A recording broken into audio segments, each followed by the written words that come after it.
What's up YouTube, and welcome to Homebrew Subaru. Every once in a while I get one of these online sellers or websites to reach out to me by email, try and send me one of their products for review, and a lot of the times I just don't bother with it. It's something that I'm not interested in, or they want me to pay the shipping on an item that I don't really want, or something along those lines. But this time I had someone reach out and offer me a dash cam. I kind of wanted something for the dash because when I'm going down the trails, I end up often missing a lot of the wildlife that's out on the road, whether it's, a deer, a moose, a bear, and just having the option of the dash cam constantly recording, then I should be able to lock that video from being erased off the loop and actually capture what's out on the road at times. So we're going to do a little bit of an unboxing and review of this camera and see what the footage looks like, and I'll give you my absolute recommendation at the end of this video. Now I suppose the first thing is the brand name Viofo. It's something I've never heard of, but doing a quick little check online, and they do seem to be selling quite a bit of product. Now I'm not going to be using the accessories today. The remote control is basically just to mount somewhere in the vehicle, so you can just have that quick lock button or activate button closer than reaching up to the camera to press it. And obviously this is a polarizing lens to get a little more clarity in those sunshiny days or through glass. And the hardwiring kit, it does a couple little things. So not only does it provide power to the camera while the vehicle's running, but it also provides power while the vehicle's not running, and kind of gives a motion detection type of record. Camera also has a G sensor inside, so if there's a big enough impact, the camera will turn on and start recording and actually lock that clip as well. But we're going to first unbox this camera. Just looking on the back here, it does look to be a German company. It's made in China. Now I wouldn't necessarily say that this is actually a German company. It's more than likely a Chinese company that's just kind of disguising itself. But there's an app to download, and the app actually connects directly to the camera over Wi-Fi, so there's a lot more control options within the app, and it's something we're going to give a little try today. Okay, so let's open up this box for the VS1 dash cam from Viofo. They say this is a 2K camera, so I'm expecting like 2160p resolution. Now there's the actual camera,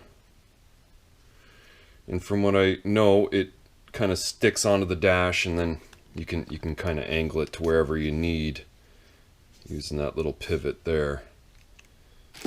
So set that aside and just kind of dig out what else is in the box here. Looks like just some instructions and maybe a little sheet to put on the glass of the windshield. Charging cable.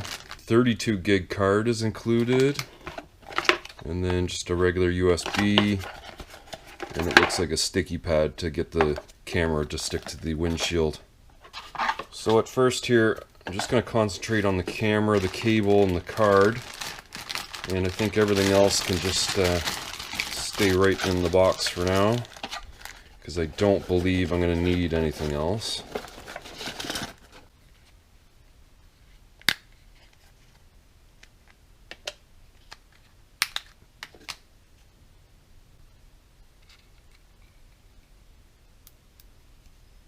Got our card installed. So I've got a little USB socket that I can plug this guy into because it does need power to come on. The other end of it has a USB-C connection. This cable's quite long, so it'll wrap all the way around the windshield down to the cigarette lighter and kind of stay tucked out of the way if you want to do a tuck job on it. So I'll kind of plug it in here. Okay. Okay, so it seems like it is recording already, and we'll just flip over to this camera's view so that you guys can see me. And now you guys are probably watching me from that camera, looking at the GoPro film you guys. So I'll just kind of pick you guys up and kind of show you around the garage. You can see what's going on back there, and give you a little extra lighting from the backyard. We're actually going to go for a little drive, so get a little better idea of what the image quality will be. but I haven't actually started the app on my phone yet, so let's try that next. Alright, so I have the Viofo app installed, and we'll just start it up here. Obviously the first home screen wants me to connect to camera, and hopefully, please long press the Wi-Fi button to start the Wi-Fi. Which button's that now?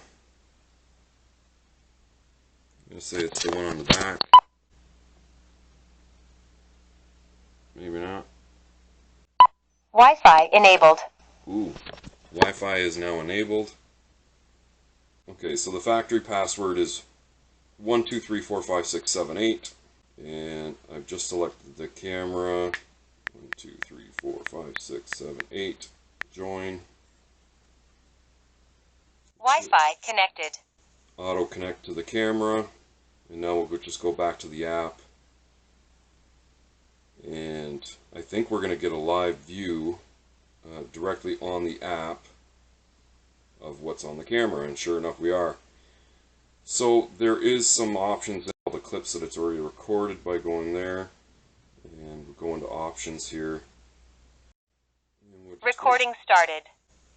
Okay, so it's starting a new recording after coming out of the options.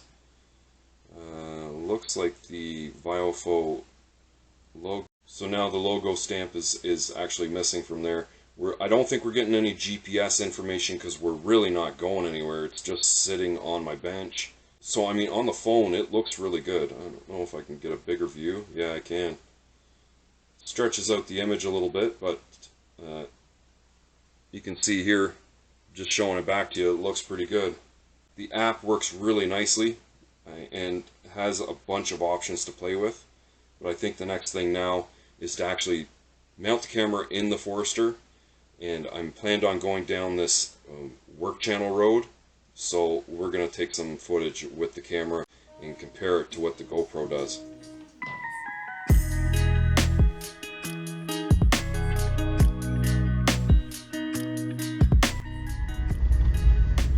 So I've got the dash cam temporary installed on the windshield, and it is recording. And then I've also sat my GoPro next to the camera just to try and get a little bit of a comparison between the two. Now before leaving the house, I did give the camera a quick test try just to see how it operated. It doesn't seem to actually have its own battery, so it relies on an actual power source to power on, and as soon as you plug it in, it starts recording. And from what I could tell, the frame rate was really nice, so I'm sure it's going to do a good job here. And just coming down this hill now, you can kind of see a little bit to the other side. There's a great big forested area over on the other side of the trail here that I think we may try and head up there if possible next.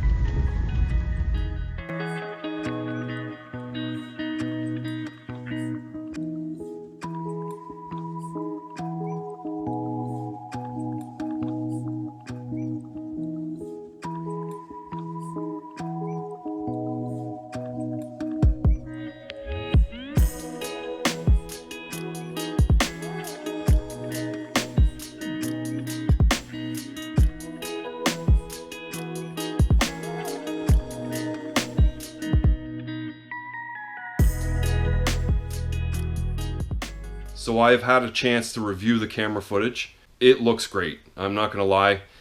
Even comparing to the GoPro, which is 4K, this little camera does quite a good job. I didn't actually play with any of the options on my phone, so I mean the logo was still there. It was still in miles per hour, but you can see how the GPS coordinates and speed detection actually do work. Connecting by satellite and getting that information and displaying it almost in real time, I guess, right? Like I mentioned earlier, this camera is going to be a big benefit to me because being able to have that dash camera running all the time will allow me to capture wildlife on the road instead of trying to grab a camera fast enough and turn it on so I can record some video. And I used to run a couple dash cameras. They were really low quality. This one I'll probably end up using. You never know what I might catch on camera going into town. Now, the price of this thing, I did find it on Amazon, so if you're looking for it, it's the Viofo VS1, and the price of this thing listed on Amazon without any of the extra accessories was $179.99 Canadian, which is a little bit more than what I would expect to spend. I could see that camera, you know, being just over the $100 mark or somewhere around there, especially with what's out on the market now. You can get cameras for relatively around $100 or so that will give you enough quality that it's worth actually using.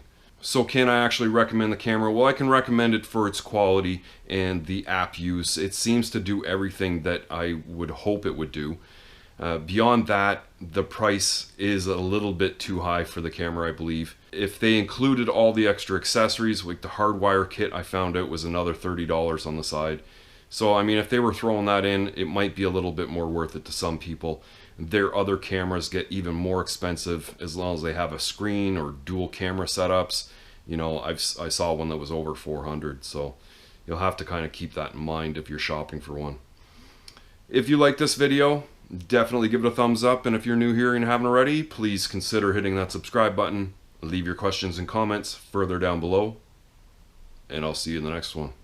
Now, I suppose, first of all, is the brand name under the blah, blah, blah, blah, blah.